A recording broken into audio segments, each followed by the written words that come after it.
My name is Jeff Lewis, and I'm a Professor of Flexible Learning in the Cardiff School of Sport and Health Sciences, and I'm the Programme Director for the BSc Honours Dental Technology. So the programme is accredited by the General Dental Council, so that means that all our graduates can register and work for the GDC in the UK, so they're registered dental technicians. One of the key points of the programme and the elements is that we have a very strong and long-standing relationship with the Dental Hospital in Cardiff.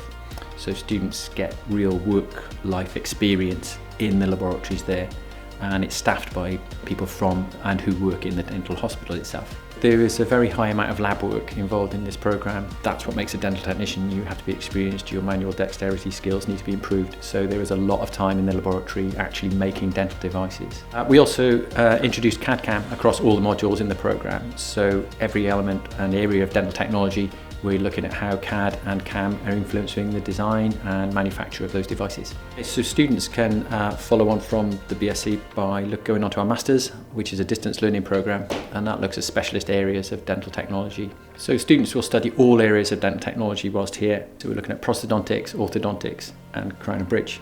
So people will be making dentures, they'll be making removable and fixed orthodontics, they'll also be making gum shields, we'll be using CAD-CAM for devising these, and they'll also be making sort of porcelain and gold crowns. So we've got quite a small core team, but they bring a lot of experience from their previous employment to the programme. And we also use a lot of associate tutors that are either currently working or have just retired, and they bring all the experience that they've got.